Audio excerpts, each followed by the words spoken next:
Shalom Seven Grade. Ya, materi kita pada hari ini adalah tentang lingkungan sekitar dan periode perkembangan alam secara geologi. Nah, yang menjadi tujuan pembelajaran kita pada hari ini ada dua. Yang pertama, kamu mampu menjelaskan pembabakan zaman menurut geologi. Dan yang kedua, kamu mampu menganalisis beberapa contoh pencemaran lingkungan. Tentunya kita bertanya-tanya, apakah itu lingkungan? Menurut Undang-Undang Nomor 23 Tahun 1997, lingkungan adalah kesatuan ruang dengan semua benda, baik itu sumber daya, energi, keadaan, dan makhluk hidup termasuk juga manusia. Perlu anak-anak kami ketahui bahwasannya keberadaan bumi sudah ada terlebih dahulu daripada manusia. Nah, kapan manusia itu ada di bumi? Mari kita ikuti sejarah dari perkembangan lingkungan alam berdasarkan geologi. Lingkungan alam dimulai dari zaman Arkaikum. Ini diperkirakan berlangsung 2500 juta tahun yang lalu. Di mana pada zaman ini masih sangatlah panas sehingga belum ada tanda-tanda kehidupan. Selanjutnya, zaman Paleozoikum. Ini diperkirakan ada 340 juta tahun lalu. Pada zaman ini sudah ada tanda-tanda kehidupan dengan munculnya hidup berupa organisme bersel satu. Perkembangan lingkungan yang ketiga adalah zaman Mesozoikum. Diperkirakan sudah berlangsung sekitar 140 juta tahun silam. Pada zaman ini muncul hewan-hewan reptil berukuran besar seperti dinosaurus. Oleh sebab itu zaman ini dikenal dengan zaman reptil. Perkembangan lingkungan yang terakhir adalah pada zaman Neozoikum. Diperkirakan terjadi sekitar 60 juta tahun yang lalu. Zaman ini dibedakan menjadi dua zaman, yaitu zaman tersier dan zaman kuartir. Zaman tersier yaitu zaman dinosaurus telah punah dan berkembang jenis hewan menyusui atau mamalia.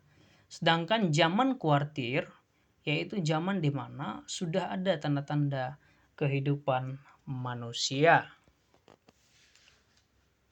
Dari perkembangan sejarah tersebut, kita menyadari bahwasannya lingkungan alam tersebut sudah ada terlebih dahulu dibandingkan keberadaan manusia. Lantas mengapa kita perlu menjaga lingkungan alam? Beberapa manfaat bagi manusia menjaga lingkungan alam, antara lain 1. Sebagai tempat produksi makanan, 2. Sumber energi, 3. Tempat beraktivitas, dan yang keempat adalah tempat tinggal yang nyaman. 1. Sebagai tempat produksi makanan, di mana hasil produktivitas makanan tergantung kondisi lingkungan. Semakin buruk lingkungan, maka akan mempengaruhi mutu, bahkan komoditas makanan. Yang kedua, sumber energi. Akan mempermudah energi yang tersedia di alam dapat dimanfaatkan oleh manusia. Misalnya aliran sungai dapat dimanfaatkan sebagai pembangkit listrik. Yang ketiga, tempat beraktivitas. Lingkungan hidup yang baik akan menjadi tempat beraktivitas yang menyenangkan. Sebagai makhluk sosial, manusia pasti berinteraksi dengan orang lain, sehingga membutuhkan tempat yang layak untuk bersosialisasi di masyarakat. Yang keempat, tempat tinggal yang nyaman. Lingkungan hidup dapat dijadikan tempat tinggal yang nyaman dan aman bagi makhluk hidup. Karena itu kita harus menjaga kelestarian agar kehidupan di dalamnya berlangsung baik. Kerusakan lingkungan yang sering terjadi di lingkungan sekitar kita antara lain, pertama, pencemaran air.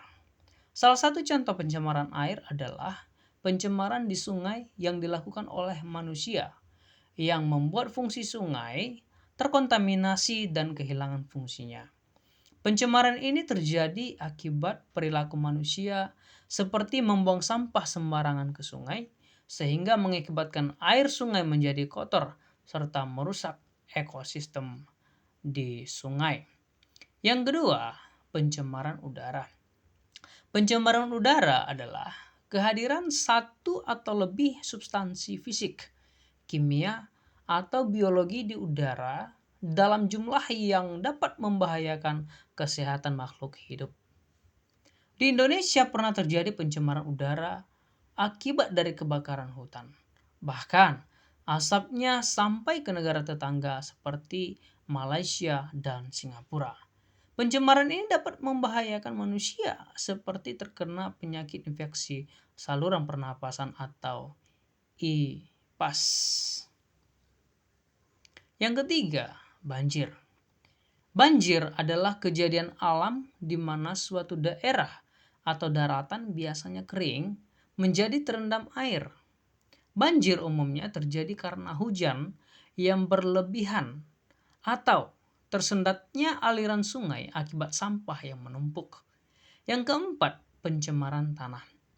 Pencemaran tanah merupakan keadaan di mana bahan kimia buatan manusia dan mengubah lingkungan tanah alami. Pencemaran yang masuk ke dalam tanah kemudian terendap sebagai zat kimia yang beracun, yang menyebabkan lahan pertanian tidak produktif, sehingga dampaknya para petani gagal panen.